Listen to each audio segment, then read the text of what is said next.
ప్రభు నామానికే మహిమ కలుగునుగాక.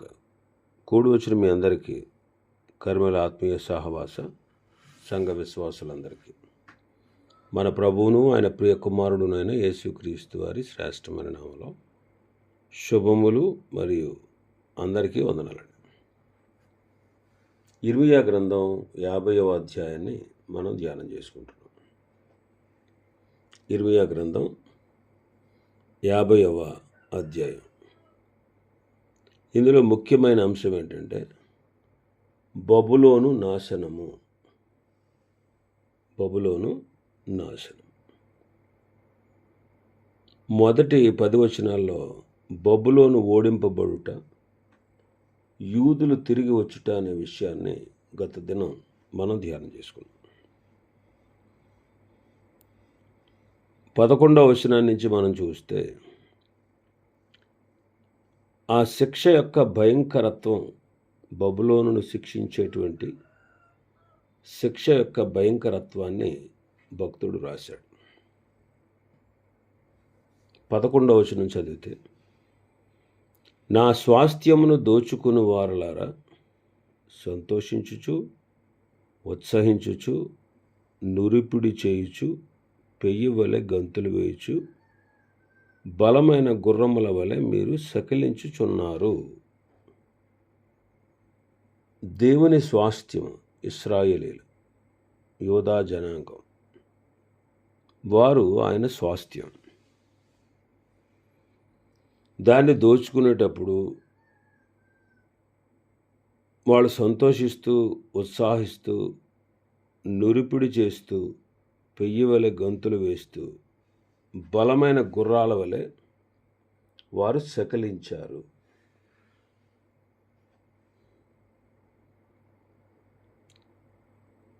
దేవుని యొక్క స్వాస్థ్యాన్ని దోచుకోవడానికి దేవుడే కల్దీయులకు అవకాశాన్ని ఇచ్చాడు.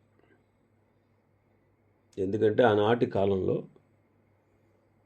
దేవునికి విరోధులైన దేశాల వారందరినీ శిక్షించుటకు ఆయన వాడుకున్న సాధనం బబులోనీయులు, కల్దీయులు.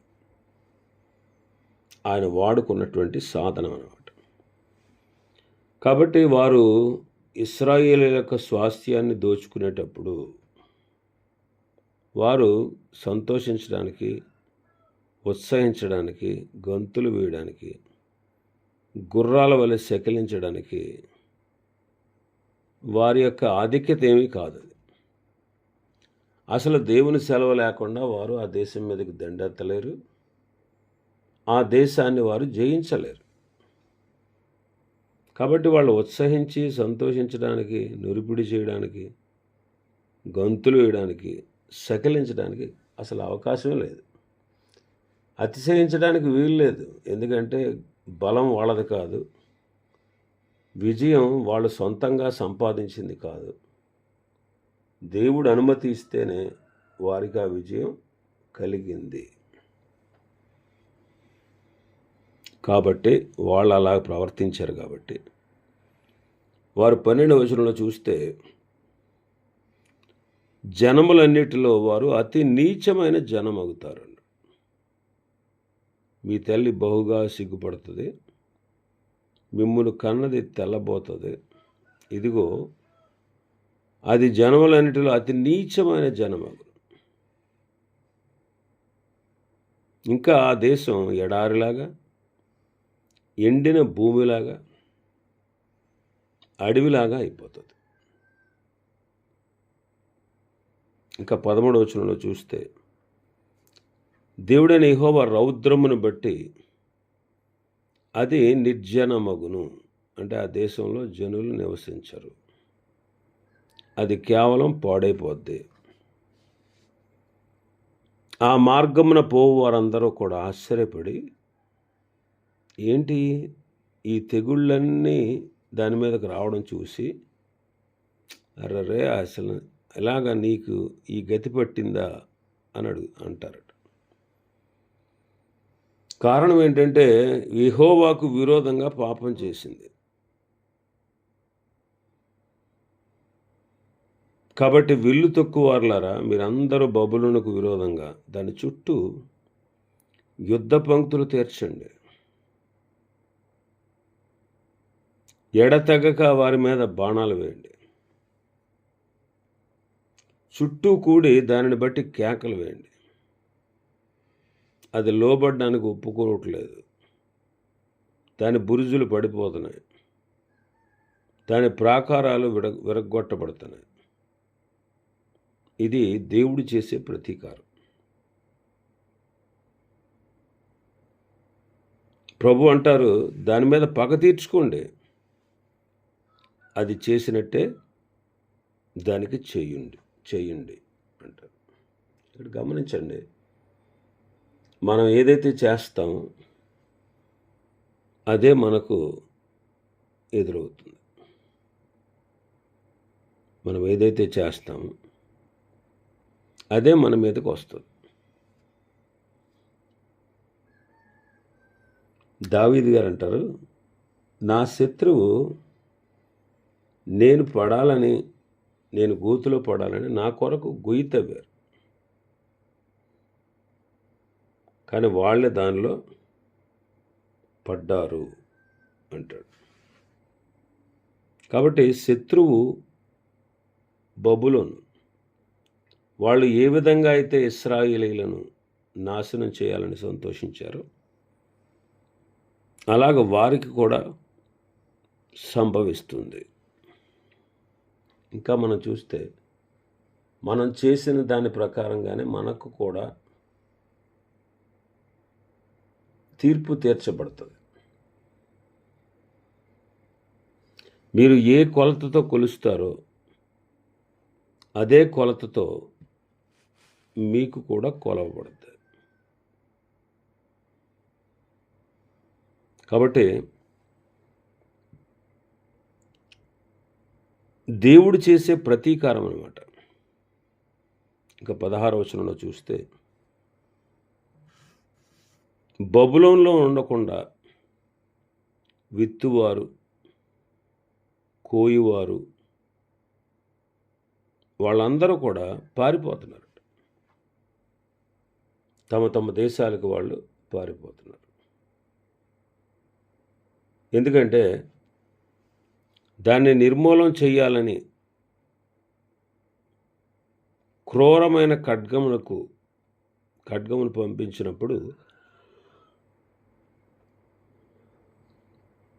ఆ ఖడ్గానికి భయపడిన వారందరూ పారిపోతూ ఉన్నారు. కాబట్టి బబులోనుకు శిక్ష ఈ రీతిగా ఉంది. ఇక 17-18 వచనాలు మనం చూస్తే, ఇశ్రాయేలు వారు చెదిరిపోయిన గొర్రెలు. ఇశ్రాయేలు వారు చెదిరిపోయిన గొర్రెలు అంటారు. ఇశ్రాయేలీలు గొర్రెలతో పోలుస్తున్నాడు. ఆ గొర్రెలు చెదిరిపోయాయి. ఇశ్రాయేలీలు అష్షూరు రాజు కాలంలో చెరలోకి వెళ్ళిపోయారు. యోధావారు బబులోను రాజు అయిన నెబుకద్నెజరు కాలంలో వాళ్ళు చెరలోనికి వెళ్ళిపోయారు. వాళ్ళు చెదిరిపోయారు. ఎందుకని? సింహములు వారి ఎదుట వారిని తొలగొట్టారు. మొదటి సింహం ఏమో అష్షూరు రాజు. అష్షూరు రాజు ఇశ్రాయేలును భక్షించాడు.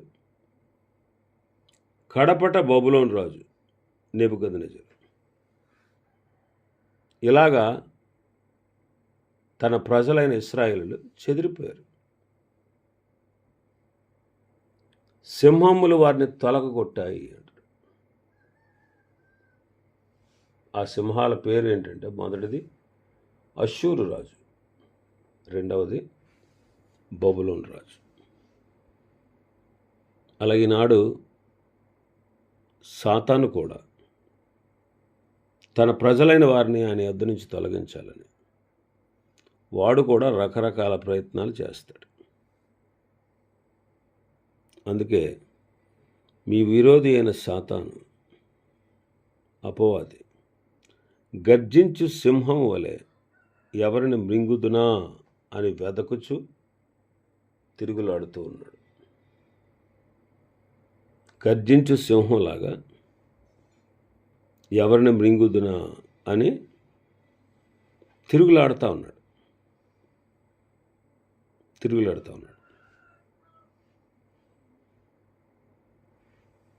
కాబట్టి అష్షూరు రాజును ఎలాగైతే దండించాడో అలాగే బబులోను రాజును కూడా, అతని దేశాన్ని కూడా దండిస్తాను అంటున్నాడు.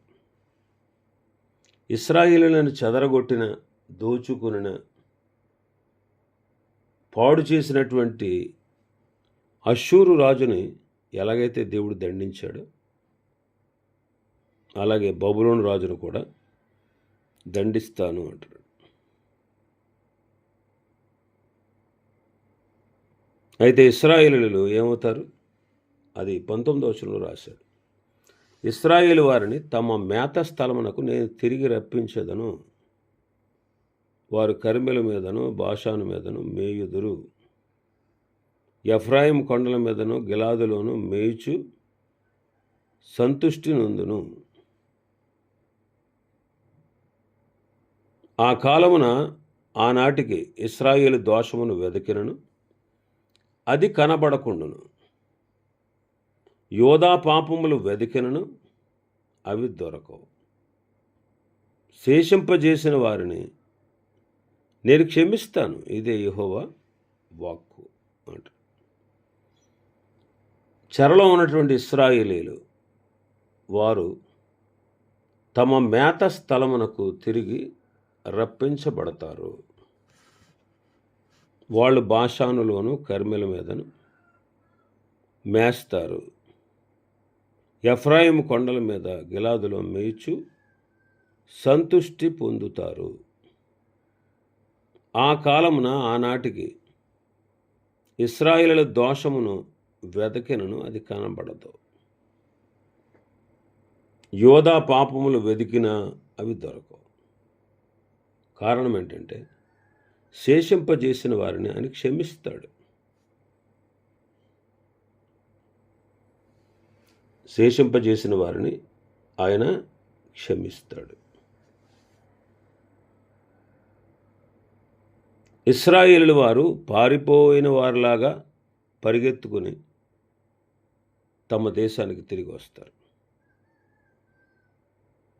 వారి పాపాన్ని దేవుడు పరిహరిస్తాడు.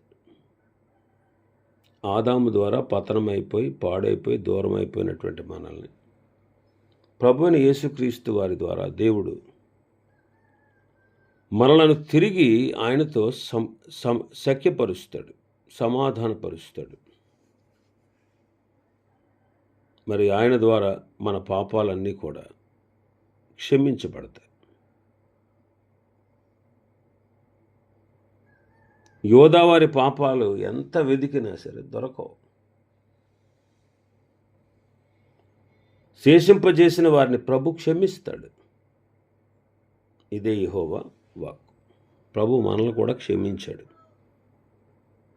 మన పాపాలను కూడా ఆయన పరిహరించాడు. సాతాను వలన మనం దేవునికి దూరం అయ్యాం.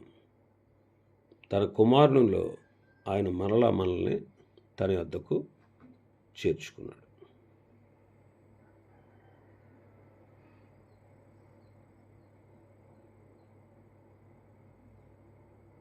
కాబట్టి ఇంకా మనం చూస్తే 22వ వచనంలో యుద్ధధ్వని ఆ దేశంలో వినబడుతుంది.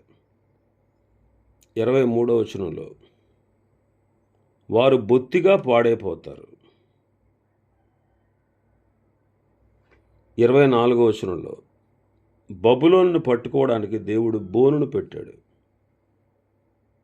ఎందుకంటే నీవు యెహోవాతోనే యుద్ధం చేయడానికి పూనుకున్నావు కాబట్టి బోనులో చిక్కబడతావు. 25, 26 వచనాలు మనం చూస్తే నాశనం, శేషమేమీ లేకుండా నలుదిక్కుల నుండి శత్రువులు వచ్చి దాని పంటలను స్వాధీనం చేసుకుని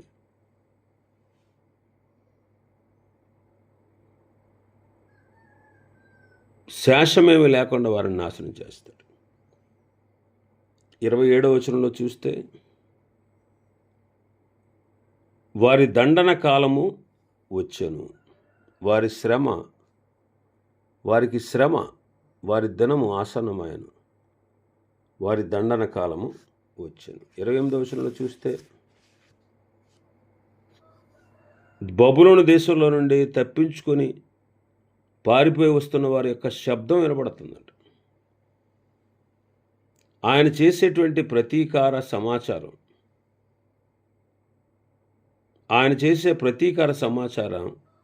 సియోనులో ప్రకటించబడుతుంది. ఎందుకంటే వారు తిరిగి వస్తున్నారు.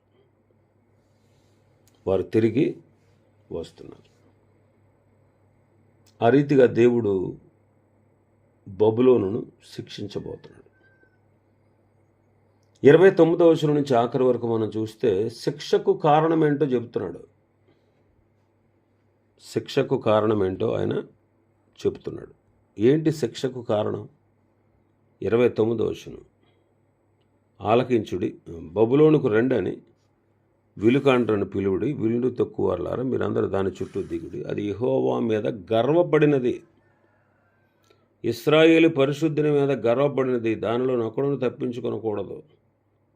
దాని క్రియలను బట్టి దానికి ప్రతీకారం చేయుడి, అది చేసిన పని అంతటిని బట్టి దానికి ప్రతీకారము చేయుడు. గర్వం 31వ వచనంలో మనం చూస్తే గర్విష్ఠుడా అని సంబోధిస్తాడు. గర్విష్ఠుడా, నేను నీకు విరోధిని అంటున్నాడు. 32వ వచనంలో గర్విష్ఠుడు తొట్టిల్లి కూలును, అతనిని లేవనెత్తువాడు ఎవడను లేకపోవును. కాబట్టి గర్వం వల్ల బబులోను పతనమైంది. దేవుడే ఆధిక్యత ఇచ్చాడు బబులోనికి అంతటి వైభవాన్ని ఇవ్వడానికి కారణం దేవుడే. నెబుకద్నెజరు ఆ విషయం ఎరుగక తను తాను బట్టి గర్వించి గడ్డి మేశాడు.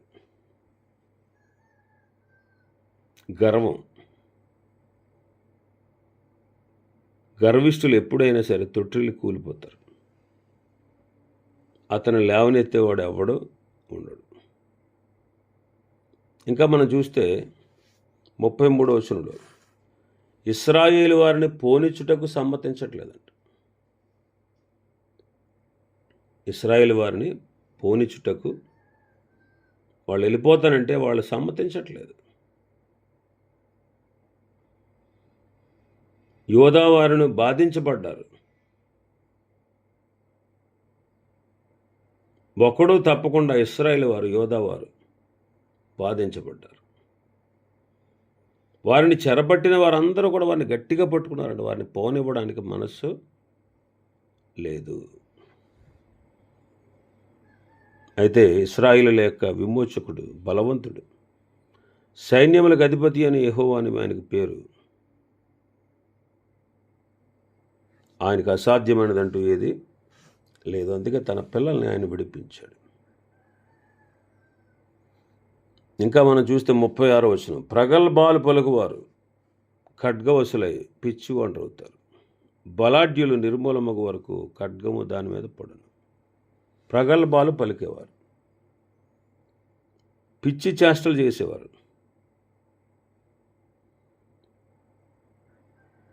అందువల్ల వాళ్ళు దోచుకొనబడతారు.